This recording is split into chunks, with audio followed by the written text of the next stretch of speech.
So hello, everyone. Thank you so much for coming today. Just a bit of housekeeping stuff first off. This webinar is being recorded, just so you're aware.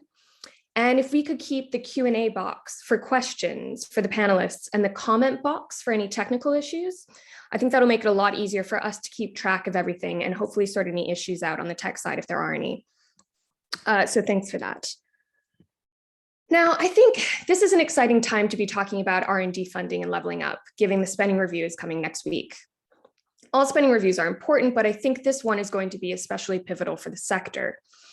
And that's because the spending review is poised to reveal three key things for us. Firstly, I think we'll learn a bit more about what this government means when it talks about leveling up. We'll finally be able to gain some clarity on that based on where they decide to put their money. Secondly, we should get a better indication of whether it's going to stick to its R&D promises of $22 billion by 2024-25. At HEPI, we published a report a while back saying that governments around the world love making these kinds of targets, but very rarely stick to them. And it'll be interesting to see whether that's the case here. Thirdly, and crucially, I hope we'll get a better sense of how these two agendas are intertwined. In other words, what kind of R&D investment would lead to leveling up? Is it as simple as direct investment in the regions, or is it much more complicated than that? As one of the papers that we're looking at today put it, is R&D investment a kind of magic potion for economic growth? I like how both of the reports that will be discussed today approach these issues from different angles, which I'm sure is going to lead to a very rich discussion. But first, just let me introduce our speakers. Firstly, on the UCL side, we have Professor Graham Reid, who is Chair of Science and Research Policy at University College London. He worked in the Business Department, the Cabinet Office, and the Treasury before moving to UCL in 2014. Joining him is Sarah Chater, who is UCL's Director of Research Strategy and Policy. Sarah established UCL's flagship academic policy engagement initiative, UCL Public Policy, and was co-founder of UPenn, the university's policy engagement network. Together, along with Grace Gottlieb, who's also on the call, they wrote the excellent HEPI report, Regional Policy and R&D, Evidence, Experiments, and Expectations.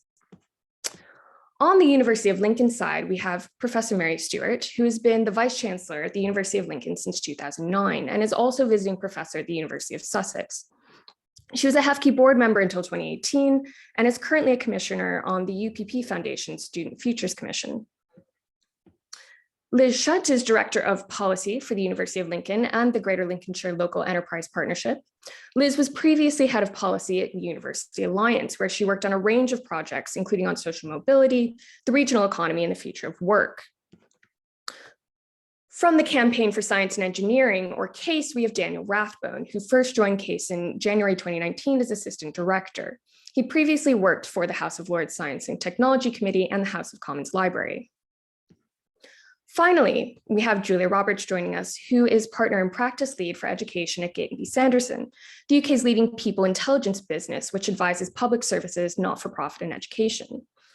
Julia specializes in supporting boards and leadership teams across higher education to think differently about leadership appointments and succession planning. She also wrote the preface to the report being published today. Thank you for that, Julia. And more broadly, thanks so much to Gate & B Sanderson for making this event possible. So first off, I'm going to hand over to Graham and Sarah. Take it away. Alexis, thank you very much, and hello everyone. It's really good of HEPI to bring together the authors of three different reports on the role of R&D in regional development. Sarah Chater, Grace Gottlieb, and I wrote a report, the cover of which will come up on your screens shortly, Grace. Thank you. We wrote this report because we felt concerned that so many previous attempts to use R&D for regional economic development had been unsuccessful. Many of them had been cut short before they had a chance to deliver their potential. We weren't clear why so many were cut short. Other ones just didn't work. So there was a history of billions of pounds being spent either by central government or by the European Union in an attempt to develop regional economies, and still the pattern of economic strength remained unshifted. That mattered to UCL for two reasons. First of all, because UCL academics have so many research collaborations and partnerships across the United Kingdom, and we want more. So it is in our academic interest to have a vibrant range of activities right across the country. And secondly, because that rather patchy record of previous attempts does nothing to support the reputation of public spending in research. Every time a research investment fails to deliver its promise, it chips away at the case for a growing budget in future. Now, if we go to the next slide, this shows the correlation between research investment and economic prosperity measured in GDP across a number of different parts of the world, ranging from EU member states to Chinese provinces. And you can see that across all of these quite different political systems, there is this clear correlation between R&D and wealth. So it's hardly surprising that politicians around the world are tempted to shift money into less prosperous regions in the expectation that it will shift them further up towards the top right-hand side of this graph. However, there are two issues that need to be tackled if that's going to work in the UK. First of all, R&D alone does not determine economic performance. So just moving the R&D expenditure and leaving aside transport infrastructure, skills, health, housing, and all the other factors that determine the health of the economy isn't going to get results. The second problem for the UK comes from our place in this graph. UK regions are shown here as the green blobs that are a bit bigger than everyone else's. That's not because we're more important, it's because it's the UK that we're talking about today. All of the UK regions are towards the bottom left-hand side of that graph. Every region of the UK, when viewed in a global perspective, is among the areas with lower levels of R&D investment and lower levels of GDP. That means we have no part of the country that is so conspicuously overinvested or overperforming that we can afford to take money from it in order to support one lower down. We're simply robbing Peter to pay Paul, if that's all we do. That's why it's so much easier to address a levelling up agenda at a time of a rising budget, when additional money is coming into the system that can be used to drive different regions up this graph for different reasons. If I go to the next slide, you see this problem set out in a different way. This is a graph showing university R&D expenditure as defined by cities. So it's not institutions, it's how much university R&D expenditure is there in cities. And you'll see that there is no city in the UK that is particularly high up this graph. London has got about 50 higher education institutions, some of which are among the top performers in the world. And yet here we are sitting around the middle of the graph. And if you add together all of the university R&D expenditure in Manchester, Edinburgh, Oxford, Cambridge, and London, that combined total comes to about half the figure in Boston or Los Angeles. So the extraordinarily low level of university R&D expenditure in the UK puts a real brake on opportunities to use that expenditure for levelling up. If we go to the next slide, we see another part of this picture. This is an attempt to show the regional distribution of R&D in different parts of the world, with the slightly heavier blue line showing the distribution in the UK. The three dots to the left-hand side, the ones that are furthest up the vertical axis, these are the three areas that are often described together as the Golden Triangle. What you see here is first of all, that geographic concentration of research is not some peculiar UK phenomenon. It's a feature of major research nations around the world. And in fact, the UK is not a particularly concentrated country. Germany, the US, and the EU all exhibit higher degrees of research concentration geographically than we find in the UK. But actually, this graph hides it really does hide a further issue, which appears on the next graph.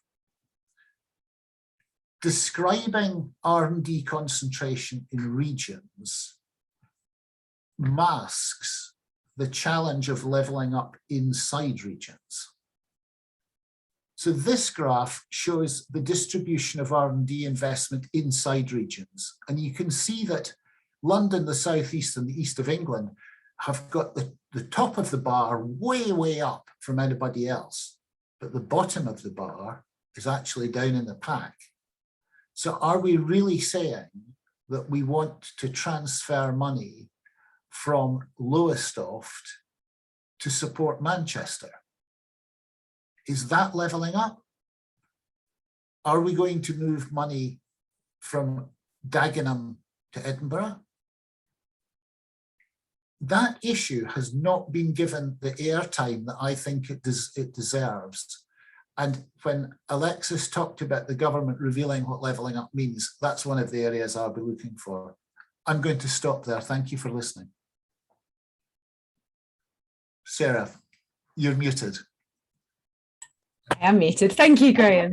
Grace, could we move to the next slide? So I'm just going to go into a bit more detail about some of the conclusions we've drawn from the analysis we did in our report. So as Graham was saying, the concentration we see in the UK isn't unique. We see it in research funding systems all over the world, but it's not as straightforward or as simple as is sometimes suggested either.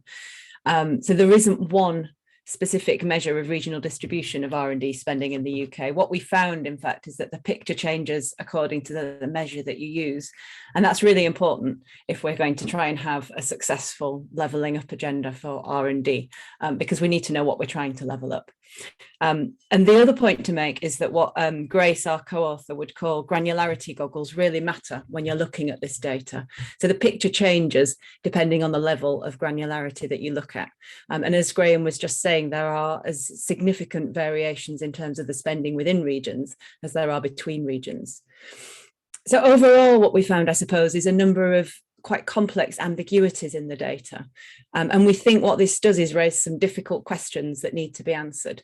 And we've made an attempt at clustering some of these on the next slide, please, Grace. And this isn't us trying to be awkward.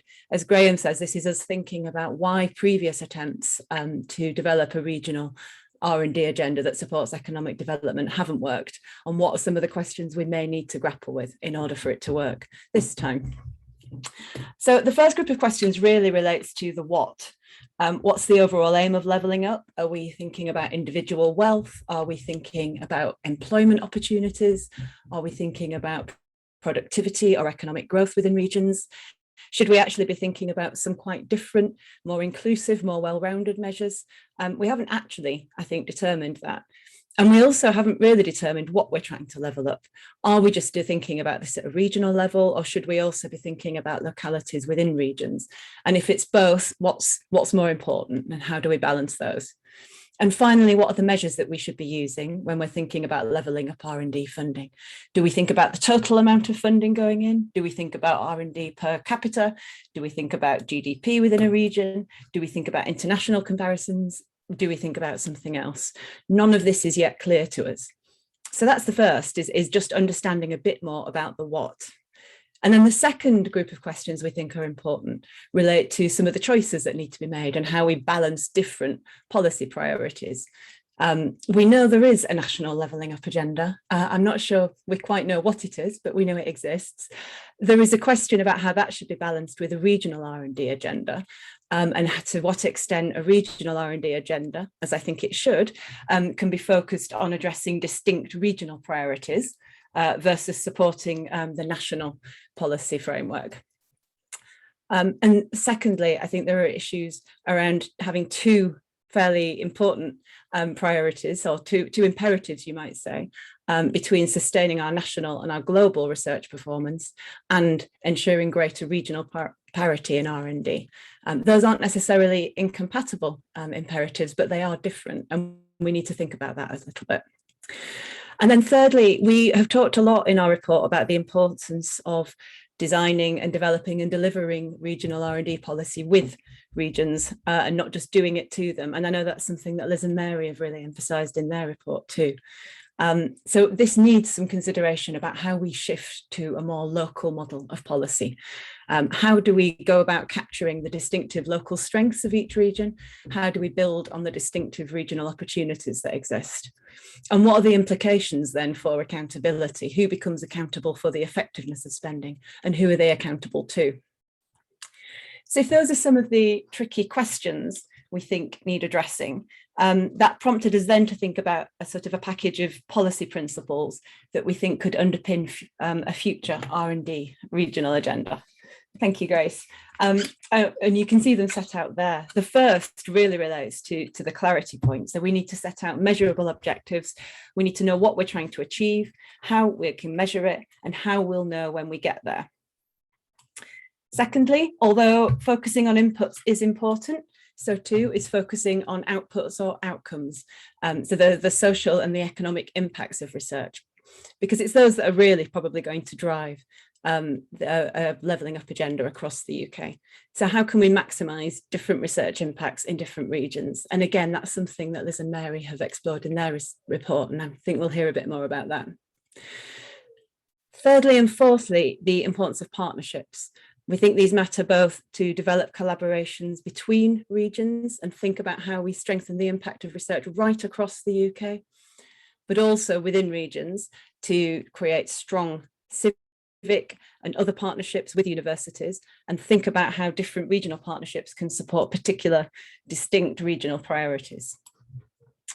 It's really important that we have a coherent framework that integrates regional, national and global priorities so that they're all pulling together and working together, not working against each other. And finally, something that we also looked at in the report is the growing research deficit that exists. And at the moment, universities are having to cover about 30% of the costs of every research project they undertake. So a natural consequence of increasing research funding to regions that perhaps have historically been underfunded is that we also increase the research deficit to those regions. And it just wouldn't be, I think, fitting in the week before the spending review not to make the point that sustainable funding for research is really crucial and is going to underpin stronger regional R&D.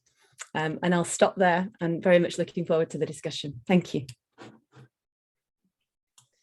Thank you so much, Sarah and Graham. So now we're going to move over to Liz and Mary to introduce their report and presentation. And please also start putting your questions in the Q&A box. We'll come back to them as soon as our panelists have finished.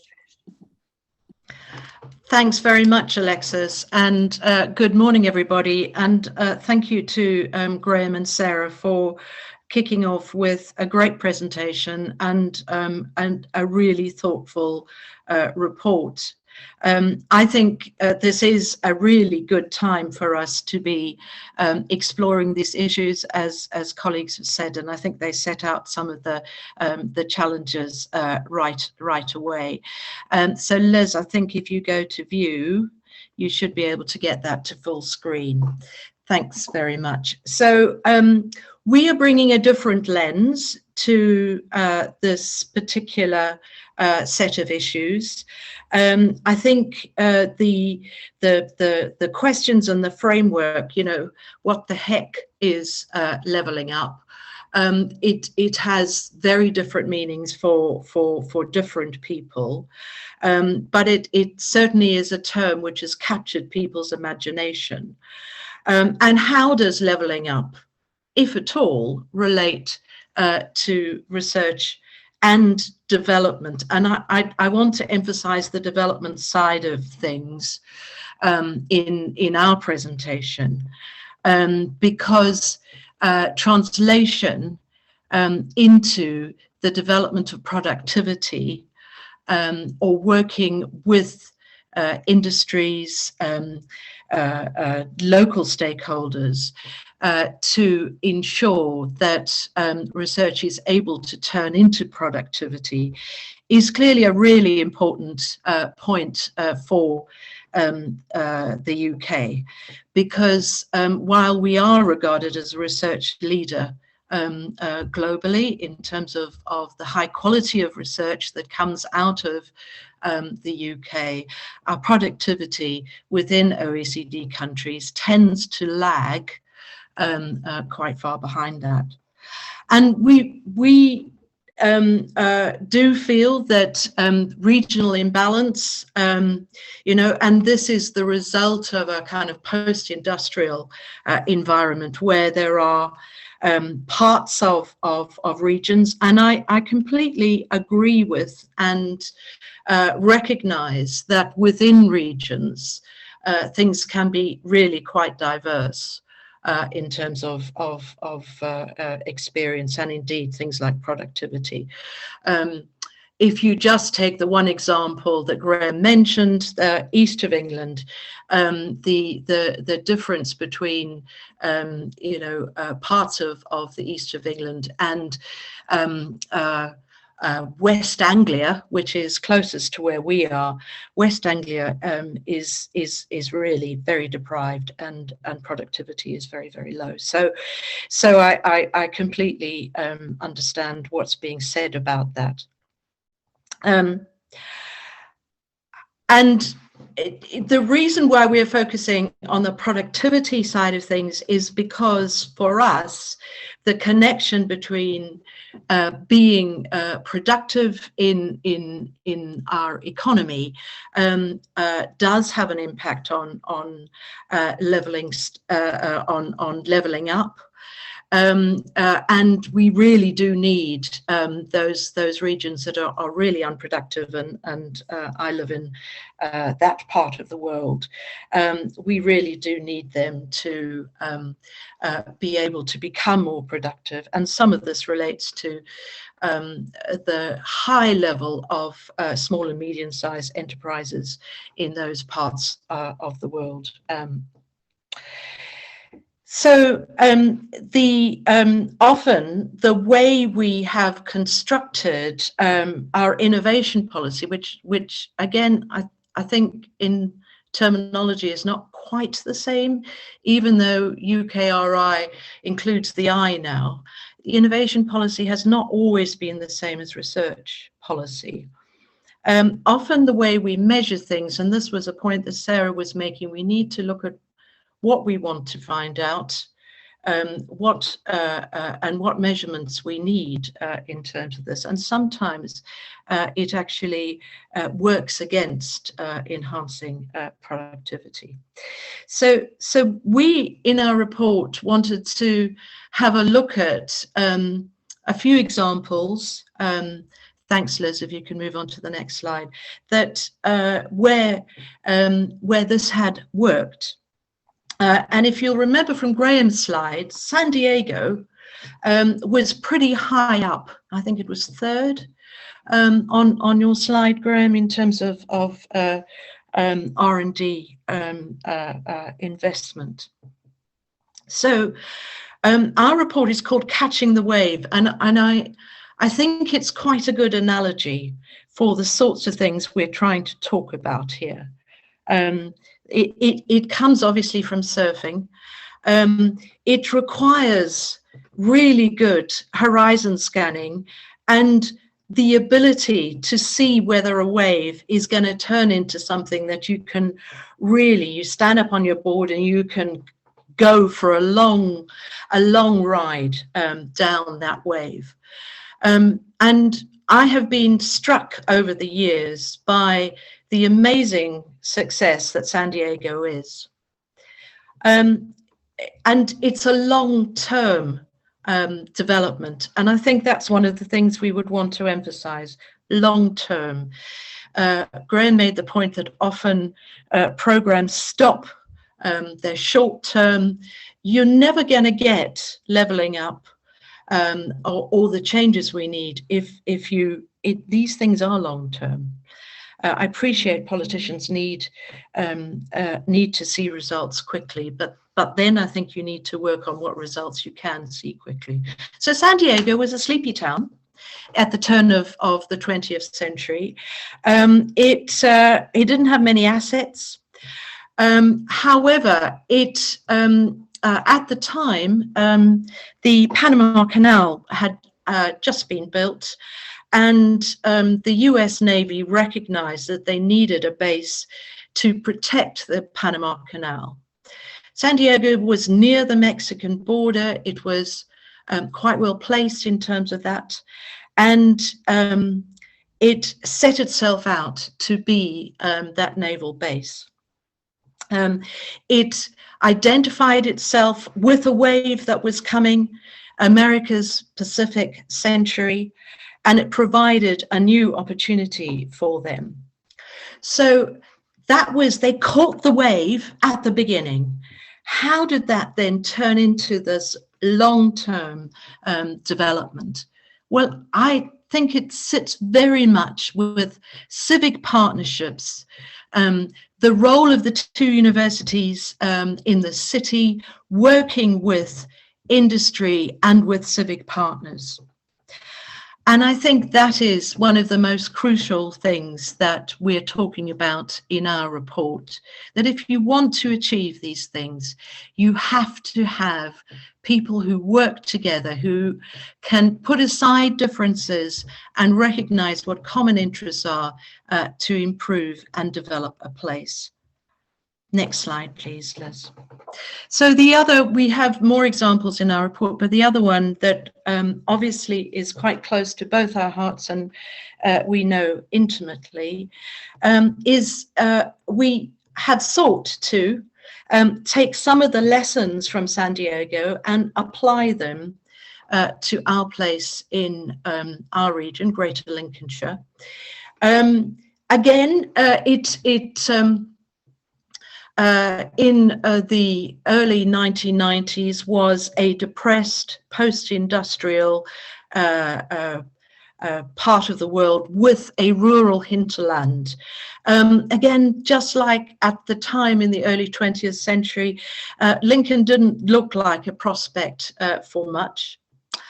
The city fathers and mothers had been desperate for a university because they saw it as an opportunity to grow and redevelop their region. They weren't supported by government, but put the money in themselves. And as a result of that, it has seen considerable development and growth over the last 15 to 20 years. The main thing I would say, which in terms of a lesson from San Diego, is that we've worked with what the assets that we have in the region are. So, for example, we have done work to leapfrog where the agricultural industry and the food industry was, which was very low-skilled, very low-tech, and brought into it R&D to develop that sector so that they can leapfrog into the 21st century. We work with our civic partners, and it is the university has to do the heavy lifting in all of this. We have to keep those relationships going. We have to ensure that our civic responsibilities are always very close to what we do.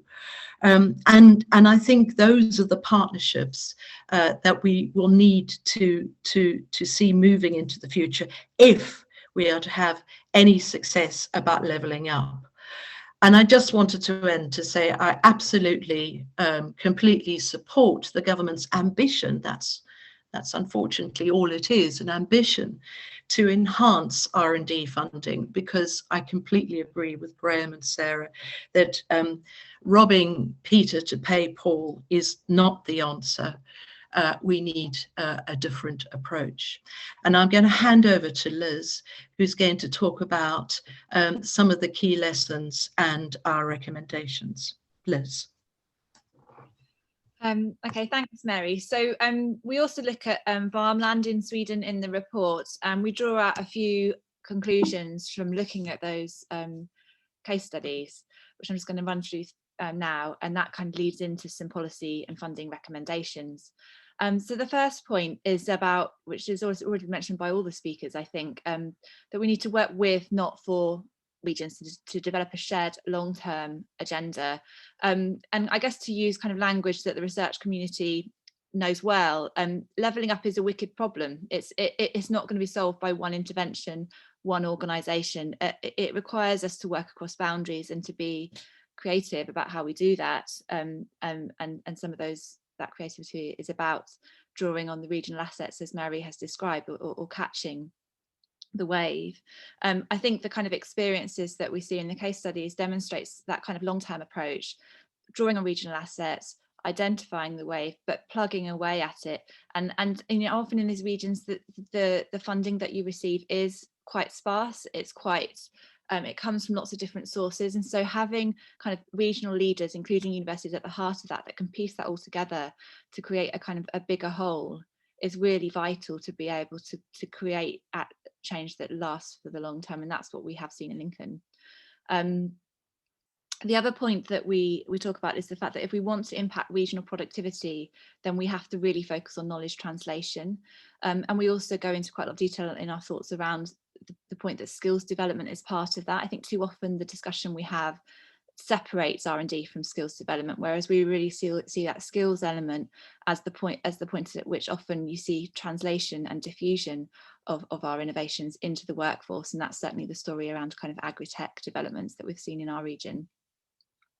And then finally, this point that if regional transformation is the goal, then success metrics need to reflect that transformation, and we don't want to rob Peter to pay Paul, but we do want to have a more nuanced way of looking at what success is, so that we can value and fund and support a range of different activities that will really support levelling up, because as we've said, it requires a range of different activities. It requires a range of different specialisms and range of different partnerships, and at the moment we're only funding one part of that, often with the way the system is set up. So finally, our conclusions. So we kind of divide it into kind of the policy environment that we're operating within, and the levers that includes, and then we look specifically at funding measures. So our recommendations are around changing the way that we measure success to support a greater emphasis on productivity and impact. And also there's something about recognizing dynamism in the system. So can we look more at the trajectory and direction of change, so that we can really assess impact and where innovation is having that type of impact. We also talk about the need to coordinate efforts to support local clusters across local and central government. There's a range of different initiatives supporting cluster development at the moment, including from the Department for International Trade, Midlands Engine and other regional organisations. But if we really want these things to knit together, so that especially small pots of funding, perhaps through things like town deals or funding coming through local government, can have impact, it is that point about joining up so that we can create a bigger amount of investment out of some quite small pots that are often spread quite thinly. Finally, we do think it's important to increase the capacity of UKRI to locate and engage at a regional level. And we do see organisations like EPSRC having regional advisors now, and that seems to be something that is starting to happen. But the flip side of that is that it's important that, as well as having those people out in the regions, that these organisations are able to adapt and take on board the feedback that they get through those mechanisms. And then finally, we need to support the diffusion of existing innovation into firms with low productivity, and particularly for SMEs, that may well be more on the skills enhancement side. And often actually we found at Lincoln that some of the first discussions we have with partners are around a skills needs, and it develops into a research partnership over time. And then in terms of the funding environment, we think this means that we need to support universities, communities and businesses at different stages of their development. We all often talk about a gap in the way that we fund research through to development and translation, and we think that gap needs addressing. We need to welcome funding consortia that includes place leaders and local partnerships for innovation, not just research teams. And we think we need to include support for innovation as part of regional growth investment. This is really key in terms of the UK Shared Prosperity Fund. We still don't know what element of that funding will be able to be directed towards innovation, and particularly for regions that have relied more heavily on EU structural funding to support innovation endeavours. That could be a really big gap that opens up if that isn't resolved. Fourthly, we talk about expanding regionally focused Innovate UK funding with a focus on locally defined clusters or innovation hubs. And really, I guess that's about tuning into these clusters and where investment is happening at a local level, and matching that and marrying it so that what funding there is that comes through Innovate UK and indeed other research councils can have maximum impact. We think the kind of the expansion of connecting capabilities and strengthening places is really important, and again that needs to tie into these locally defined priorities. And then finally, I think there's something that's quite interesting about not just the way that government R&D investment and indeed business R&D investment is quite heavily concentrated towards certain regions in the UK, but there's also an issue about access to venture capital, and the British Business Bank are doing some really interesting work on this, but there's the point about venture capital. They look to invest where there is less risk. So if you're in an area which has less of a proven track record in this space, then it adds up to being able to access less of that type of capital. So could a clustering approach de-risk that in a sense, and kind of package together elements for investment that might be seen as better investment cases? So I've gone through quite a lot of recommendations quite quickly. There's hugely more detail on all of that in the report, and I look forward to having a discussion now with you all.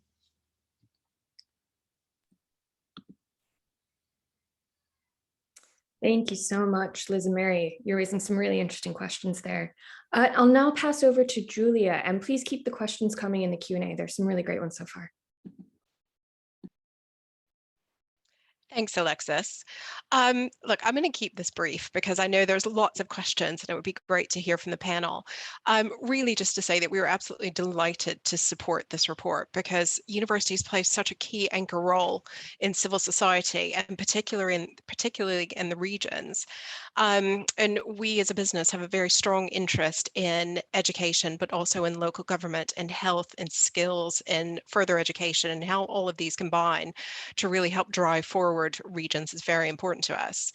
I mean, I think one of the things that really excited us about this report is it actually offers a bit of a roadmap. You know, it's a way of trying to help address leveling up. And like everyone, we're waiting on the spending review to actually understand, you know, what the agenda might be in terms of agreeing what a roadmap is going to look like for a leveling up agenda. But, you know, it takes courage and it takes vision. And I really like what Mary was saying around the long-term vision, because, you know, this isn't something that's going to be solved overnight. And it does take courage and collaboration for people to work together to really address these. So, you know, I think I really just wanted to say that we're delighted to see this, delighted to support, and actually just very happy to hand over to the rest of the panel to take some questions. So thanks, Alexis.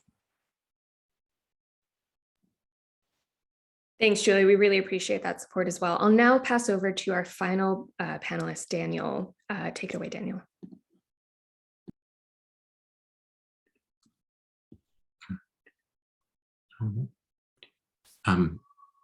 Thanks, Alexis. I think someone else needs to turn my video on, but there we go. I'm Daniel Rathbone. I'm the Assistant Director at the Campaign for Science and Engineering. For those of you who don't know us, we're the UK's leading independent advocate for science and engineering. So we work with government, with parliamentarians, with other stakeholders in the sector to try and ensure the UK has the policies and investments it needs for a thriving science and engineering sector.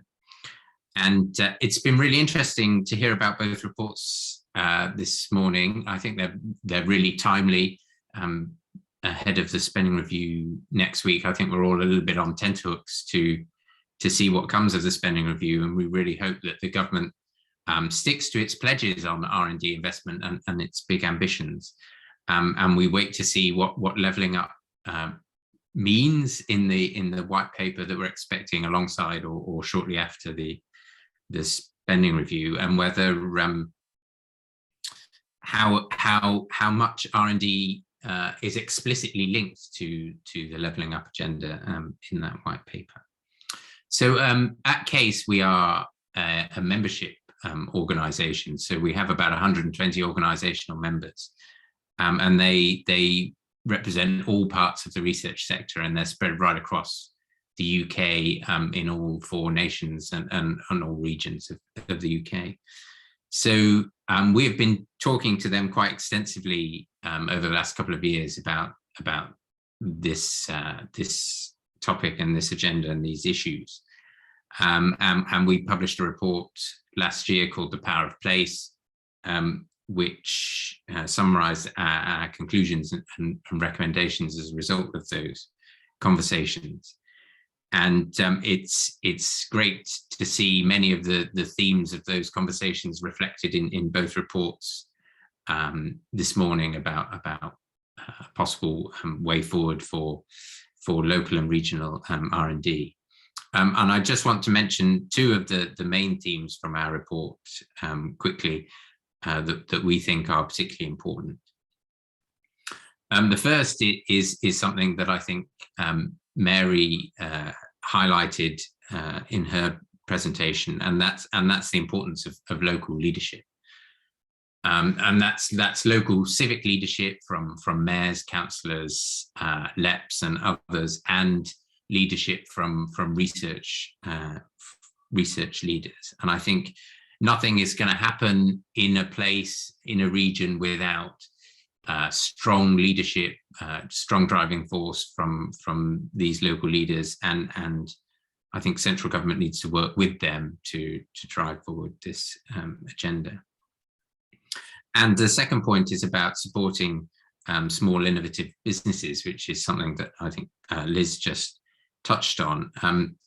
I think it's really important to continue to support the kind of partnerships and collaborations between small and innovative businesses and universities and others that have been until recently supported by European structural funds, and we really need to see a key plank of the new Shared Prosperity Fund supporting those partnerships.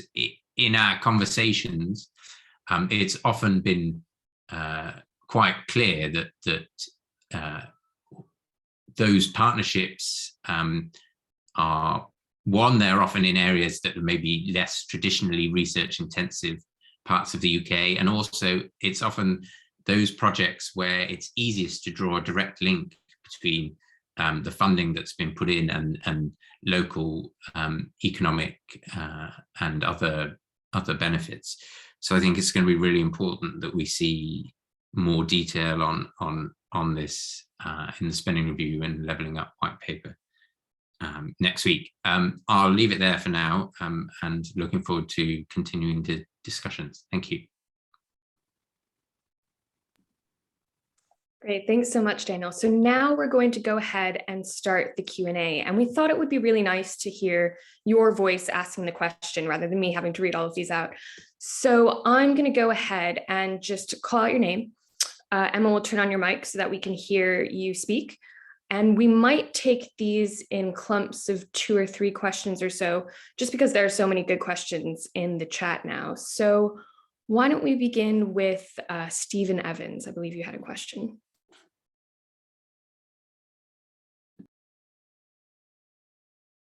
Yeah, good morning, everyone. It's been a fascinating conversation so far. Can you hear me?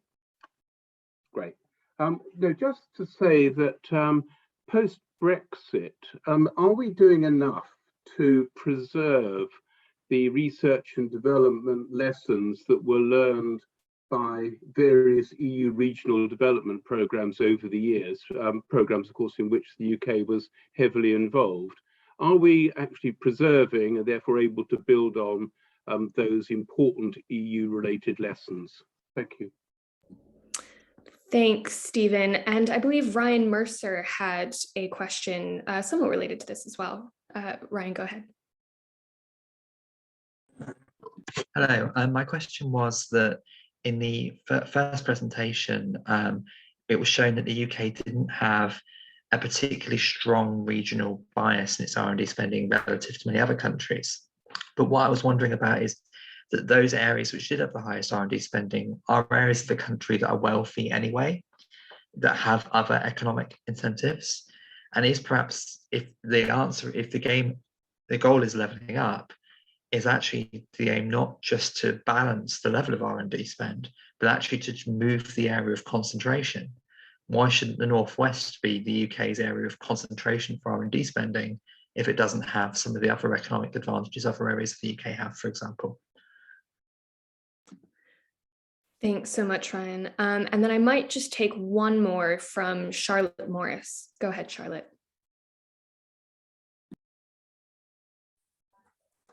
Hello, hoping you can hear me. Yeah, I wasn't expecting this. Brilliant. Okay, so yeah, my question was just, what do you all think of the idea of devolved R&D spend to city regions or other similar kind of political geographies with appropriate governance? And just a sort of plug for my area, I'm at the University of Salford, and in Greater Manchester, the Mayor Andy Burnham has put a levelling up deal to government, which includes a really significant ask for R&D funding known as Innovation GM, and I've shamelessly plugged that with a link in the chat. So yeah, question on the role of devolution in this levelling up an R&D agenda. Thanks. Thanks, Charlotte. Yeah, I think a few other people have mentioned devolution in this context as well. And there are really interesting things going on in Manchester right now. So why don't I pass over to our panelists? Who would like to go first?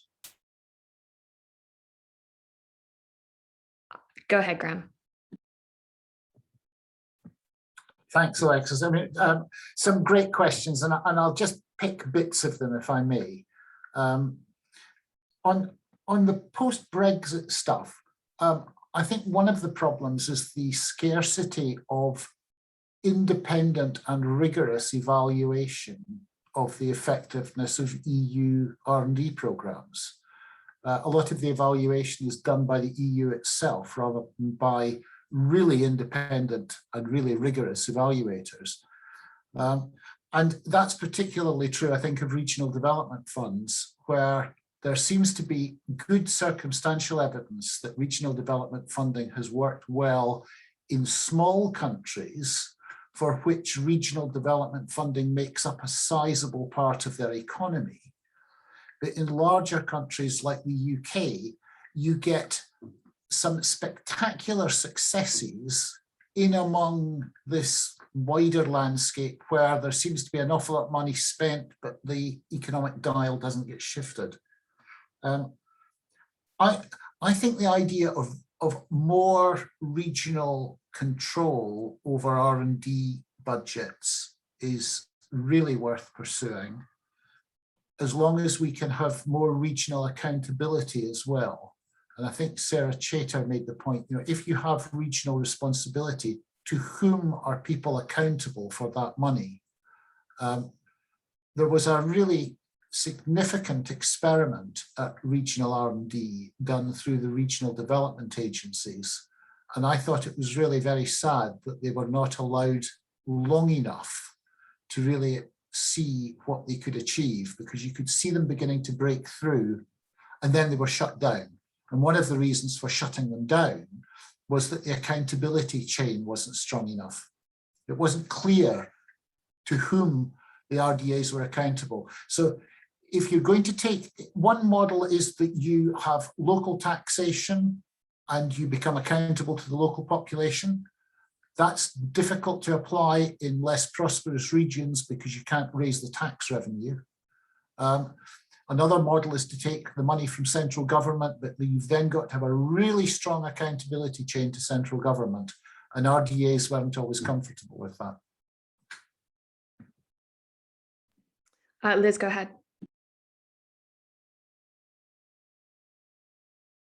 Sorry.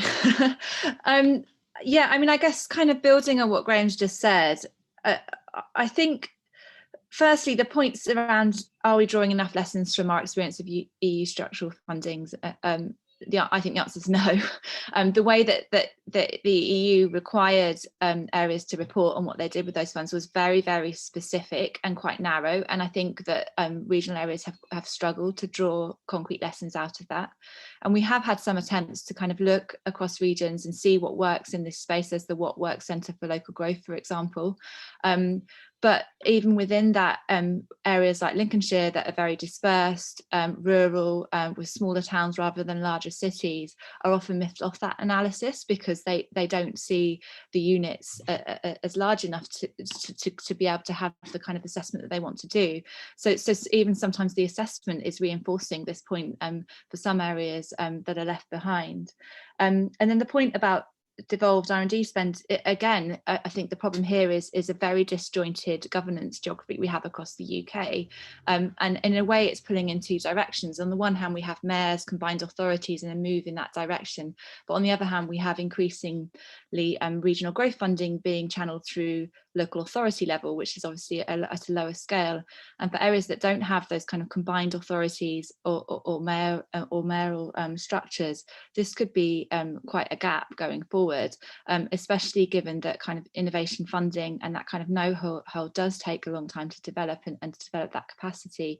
I've been involved with discussions around the Humber Freeport, of which innovation is one of the arms, and the discussions on innovation, they take time to develop, and the partners around the table don't necessarily get what that involves immediately. And it's interesting actually, Graham, because one of the proposals around the Freeports is that the revenue raising or taxation brought through the tax sites as part of the Freeports could potentially be invested in innovation, but this is a very undeveloped policy as things stand. Thanks, Liz. Let's go Sarah and then Daniel. Thank you. I just wanted to follow on quickly, and I completely agree with everything Liz has just said about the complexity and patchiness of devolution. So I'm not going to add to that, other than to say, in principle, I would really welcome it. And I think an important aspect of it, assuming we can somehow resolve the complexity Liz was alluding to, is to whether we could then use that to enable regional leaders and civic authorities to set out clearer research needs to which the entire country could respond. So if Manchester gets its own R&D budget, for example, obviously that should be a lot about working with universities within the region, but it could also be about bringing in expertise from across the country. And I think that will be really important if we genuinely want to leverage the entire research base to try and address levelling up. And then the other point I wanted to make, I suppose, on the EU lessons is, I don't pretend to know much about them in detail, but it seems to me that the important lesson actually is the point that we've all already emphasised about the need for a long-term and a very holistic approach, and something that sets R&D funding in the context of the broader ecosystem. So what I would hope is that we could capture some of those lessons and that they might directly inform what's happening with the Shared Prosperity Fund and other initiatives. And then finally, I'm not sure if I quite understood the question about why shouldn't the Northwest be the national leader in research, and I'm probably paraphrasing it badly, but I suppose my initial response was that I think what's come out from all the things we've said today is that this isn't really about having a centrally decided agenda. It's not about solving levelling up or regional levelling up from Whitehall. It's actually about working with regions and empowering regions to define their own strengths and their own priorities. So there's no reason Manchester or the Northwest shouldn't become a national centre, but I don't think it's something that should be determined nationally. I think it's about that regional empowerment.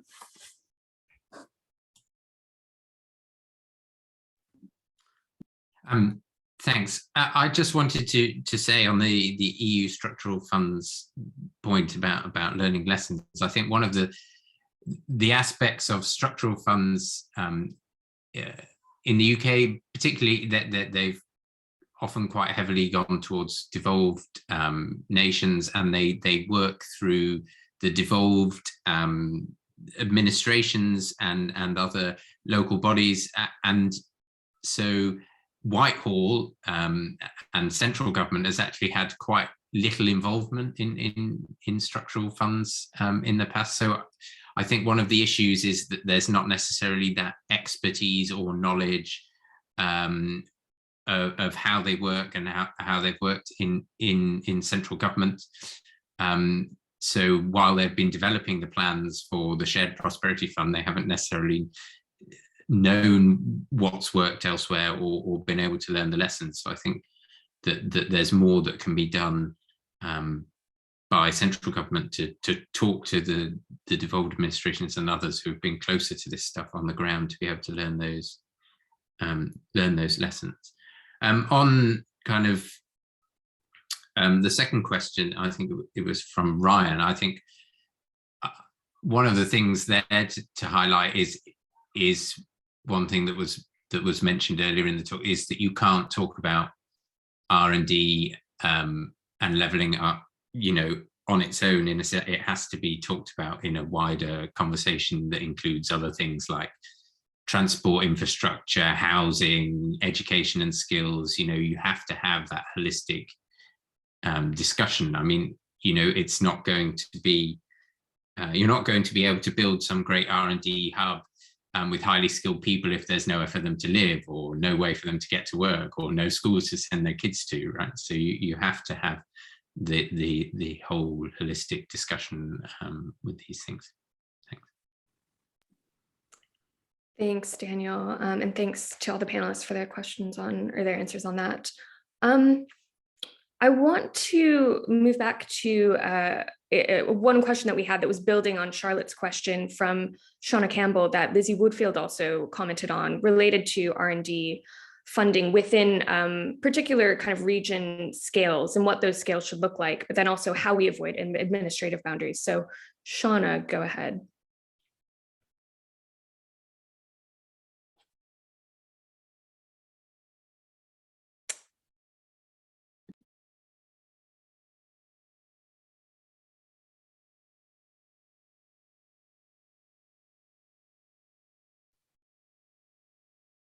Hi, sorry, I'm not sure whether you can hear me or not. Is that better? Yeah, okay.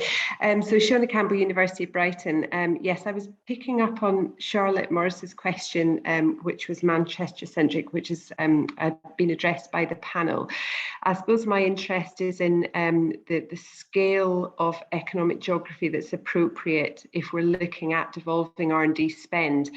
And particularly because one of the most interesting things that's come out this morning for me was the within region variability, certainly an issue that we deal with because we're part of the southeast, but we have coastal deprivation, and we also have Crawley as a very badly impacted region based on the impact of the pandemic on Gatwick Airport. So I'm interested in the scale of economic geography, and also how we can avoid political or administrative boundaries hampering progress if we do go down the devolved route. Thank you. Go ahead, Mary. Thank you. I think this is a really important question. And of course, government is experimenting with that size issue right now through things not to do with R&D, but definitely to do with levelling up through things like town deals. Being in a region where we have 5, actually, one of the really interesting things about that whole process of money coming into relatively small towns for the first time in ages is you've got questions of capacity and capability. And the university has sought working with the local enterprise partnership to form some sort of coordinating role between those. So probably I would say from that immediate kind of experience that while absolutely, and I completely get what Shona's talking about, knowing that region really well, you know, there is something about rural and coastal places, but actually to have something for, I don't know, Pevensey and Norman's Bay, Shona, would be impossible. But perhaps something along that whole coastal strip might be suitable in that kind of context. But I think we might need to experiment with this a bit. I don't think we simply know the answer to that at this stage. And the second point I think I'd want to make about the boundaries issue. Well, you know, universities are really interesting in this context because we form collaborations and partnerships often around themes rather than around geographies. And that is a really interesting challenge that we've got if we're going to devolve funding around research. Innovation, I would want to argue, is a different matter. Because innovation has to be about translation and skills to develop industry, whatever that industry is. And that is often much more regionally or locally focused. So that was just a few thoughts there. Thanks, Mary. Do any other panelists have something to respond to on that point, or shall we take another batch? Go ahead, Graham. I agree very much with the line that Mary was pursuing there. I think that we're largely from an academic world, and we're talking about R&D. So there's a risk that we get our own topic out of proportion here. I think it's unlikely that we could have an effective R&D system based on high degrees of devolution to town and city region for R&D expenditure. I think research is a fundamentally global endeavor. There's lots of interaction among universities and businesses around the planet doing research at the frontiers of knowledge. But as Mary says, harvesting the impact of that research is a quite different matter. And I think that instead of concentrating on levelling up R&D funding, concentrating on levelling up R&D impact is another thing. There are towns and cities around the country that have unique capabilities and assets and aspirations, and connecting them to sources of research expertise wherever they may be, maybe using this, this new online world to make connections that for generations have been regarded as impractical. Thanks, Graham. That's a really important distinction between funding and impact, isn't it? Great. Let's move on to John Goddard, who has a question on the REF, everyone's favorite topic. Go ahead, John. Can you hear me? Okay. Yeah, it's about the long-term issues of the capacity to turn research into innovation. So much of the research UKRI funding system is around short-term projects where we dive in to work with particular clients and customers in public and private sector, but don't build long-term stable relationships that can translate research into innovation. And that's long-term and may often need some impact on connecting to skills. One of the biggest sources of capacity is the QR strand in the REF. which has a lot of money associated with it, and by and large levers in research council funding. They are highly correlated and leads to more concentration. There is an ongoing review of the REF, which I'm not sure where it's at and how it's fitting into this whole government discourse about levelling up. Because if you don't have long-term capacity building to work in partnerships with business and civil society in your region, it'll still be drop in, drop out. Thanks, John. I noticed that Johnny Rich had a question on skills development and how that relates to R&D as well. Why don't you go ahead and pose that, Johnny? Good morning. Thank you very much, everyone. Really fascinating contributions this morning. I was wanting to pick up on several references that various speakers made to the link between skills development, or the need for skills, and R&D. And of course, this is a chicken and egg problem. If attracting R&D funding to areas with low skills in order to raise those skills is needed so that the areas can then attract R&D funding. I think you see the point I'm getting at. So I know it's a long-term thing, and Mary talked about building capacity slowly, and obviously founding a new university is one way of trying to tackle this, but are there any other specific measures or models or examples of that we can take to try and crack this nut? Thanks, Johnny. And Pam Tatlow, you had a question on competition and R&D funding. Go ahead.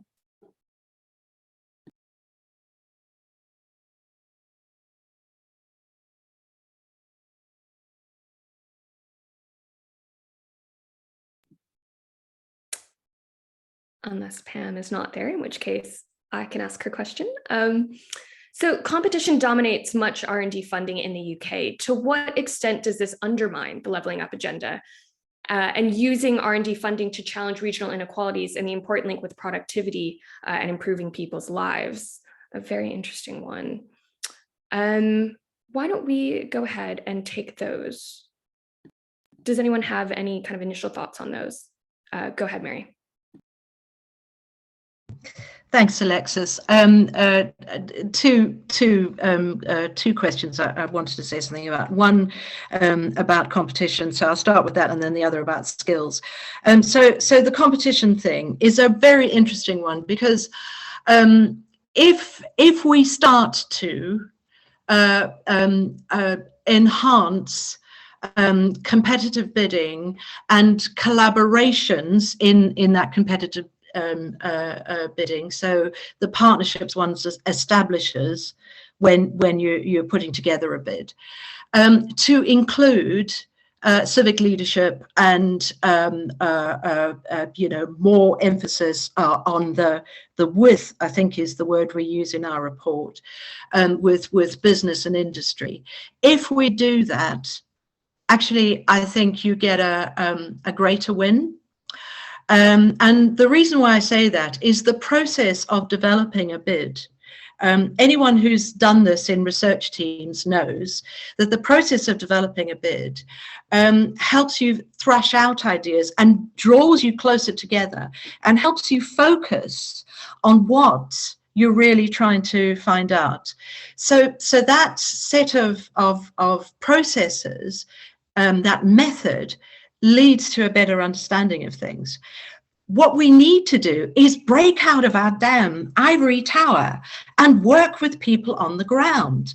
That ability to work with people in that way will create better activity in areas and regions. So I don't think competitive bidding is necessarily the problem. It's a question of how open those teams and what we expect from those teams to be. That, of course, also relates to John's question about the fact that Innovate funding is short term. It is, John, but actually I think what we also need, and maybe this relates to another question that was in the comments about the role of KEF and whether there's something more significant that we can do within KEF about maintaining and building those relationships and keeping them going more significantly. So that might be one route. And then just finally on the skills point, it just would be really good if we put a bit more of, come on guys, I think we actually need to be honest about this. Just put a bit more of our research into our curriculum. Yeah, just a bit more. You know, we say we're research informed or we whatever in terms of teaching. We don't do it enough. And just expanding that in our curriculum would make a significant difference in terms of translation, I think. In particular, I actually am a big fan of Institutes of Technology, which is a partnership with the further education sector, universities and industry. And those are what in old money was called first and second year undergraduate, now is called level 4 and 5. We are working really hard because our Institute of Technology is based on questions of Industry 4.0 or industrial digitalization, whatever you want to call it. We're working really hard in making sure that we have elements that our computer scientists are working on are built into that curriculum that's being developed and taught within further education. That I think is a really interesting approach. Thanks, Mary. Graham, did you have something you wanted to add to that? Yeah, just a couple of points. I mean, I guess I wouldn't overstate the problem of short-term funding. I think universities are rather good at turning short-term funding into long-term agenda. Because they draw funding from many different sources at different times and use them to support streams of work and streams of research and innovation that can run throughout career spans in some cases. The question of competition really is very difficult, I find. I do worry that we have too much emphasis on competition, and yet at the same time, our domestic competition makes us more competitive in the global market as well. This country competes, whether it likes it or not. It competes for trade, it competes for investment, and that includes investment in R&D on a huge scale, bearing in mind that more than half of business investment in R&D in this country comes from firms that are headquartered overseas. And we compete for that investment, and it is worth an enormous amount of money that goes straight onto the bottom line of GDP. So, competition can be a bit mature at times, but actually I think it does pay huge dividends for the UK R&D system. Thanks, Graham. Liz and then Sarah. Thank you. I guess it's just kind of building on that point about the fact that universities are good at turning in these kind of short-term funding opportunities into something bigger. I just wanted to emphasize something that we talk about quite a lot in the report, which is the sort of crowding in effect, which I think is kind of an answer to two elements. Level of geography is appropriate for investment decisions, and we've also been talking about granularity in terms of short-term funding, small funding pots spread quite thinly, and this comes back again to the point about working with partners across the region, because where you are able to build up a trusted long-term relationship over time, where there is agreement, for example, around key clusters that as a region you will all want to develop, that means that every single partner across that geography, levels of granularity, are able to build towards that greater whole. And it's that crowding in effect that is able to bridge sometimes those kind of quite short-term funding opportunities, as well as quite as funding opportunities focused on quite a small level of geography. And I think that that's really important for how this works long term, to bridge over kind of election cycles and kind of, you know, government aren't able to make long term commitments often. But I think that there is a concern, therefore, that with the continued uncertainty about how we manage governance at a regional level, that is increasingly difficult for local partners to hold together, and universities have to play an important role within that too.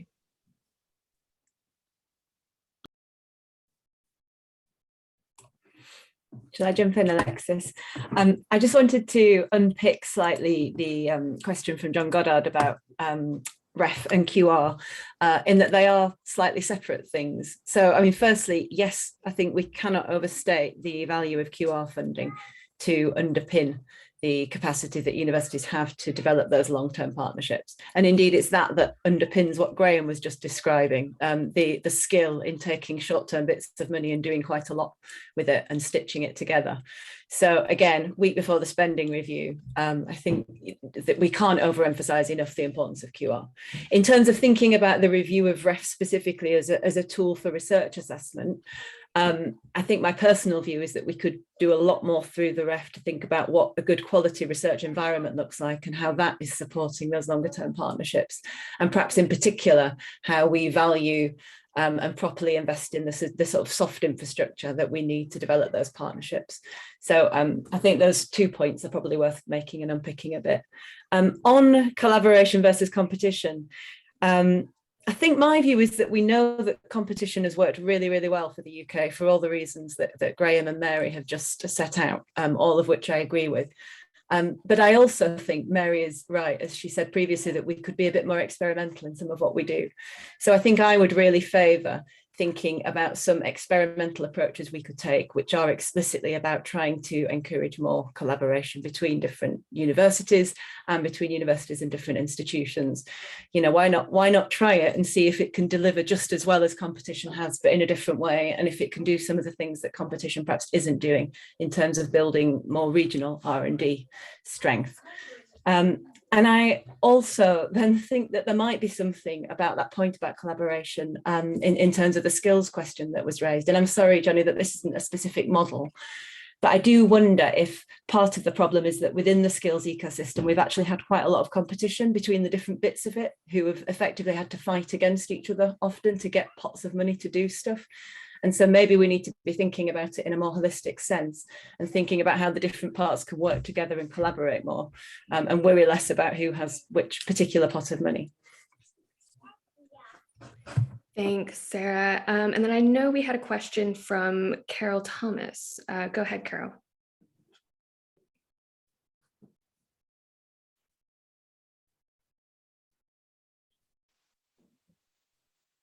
Thanks, Alexis. My question's really around the financial sustainability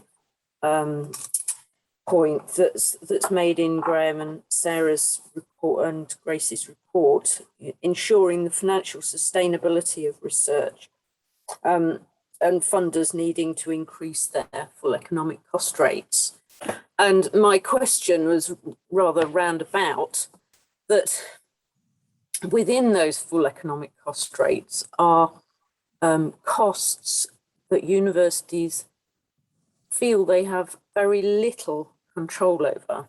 So employment costs, some elements of employment costs are fairly uninfluenceable.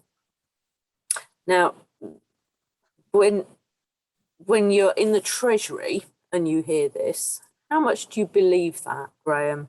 How much do you believe that universities can't influence their employment costs? And how does that colour the Treasury's willingness to put more money in to increase full economic cost rates and increase QR funding? Alexis, shall I take that? Yes, please go for it. I mean, I'm not going to second guess what's going on inside the Treasury's head this week, if only I could. But Carol, the fact that we are funding less than 3/4 of the cost of the research we do is a very peculiar model indeed. It means that research priorities are unduly influenced by the ability of universities to fill in this gap. And as we have observed in our report, the fact that we pay less than the full cost of research really does put a brake on levelling up, because you carry this deficit wherever the research funding goes. So if you put more research funding into something, you actually put more research deficit into that thing as well. The very first thing it's got to do is to come up with about 30% of the cost of the project from some other source. That to me is an odd way to fund research. On the other hand, everything's got an upside. It does make universities into very good value for money. If the Treasury is saying, well, why should I fund research in a university rather than research in an institute? One part of the answer is that if I fund research in a university, not only do I have the proven performance of all this piles of data that we wallow around in, but also I know that I only have to pay 3/4 of the cost of it, and the university will come up with the rest. So personally, I would have a far more sustainable and rational model for funding research, but if we're going to do it at 70%, in that case, at least let's find an advantage in it. Thanks so much, Graham. I am conscious of time, and I'm very sad that we won't have a chance to get to all of the really excellent questions in the chat, but I might move on now to kind of winding up remarks from each of the panelists. And if you are able to touch on any questions that maybe we didn't get to, please do so. But just very briefly, if we could start with maybe Sarah, just any final remarks.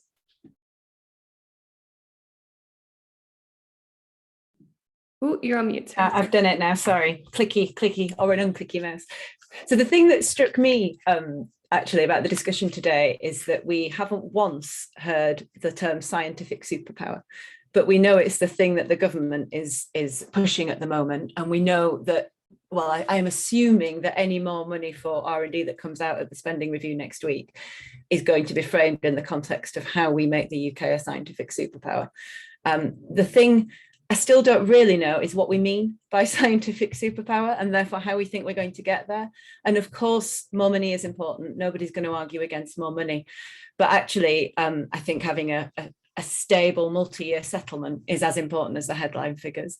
But I also think there is quite a lot of work to do to unpick what we mean by scientific superpower and what are the particular attributes of our R&D system, that's a tongue twister, that we want to sustain. What are the additional attributes that we might want to encourage? And so where does the levelling up agenda fit with that scientific superpower aspiration? Thanks, Sarah. And Graham, go ahead. Any final thoughts?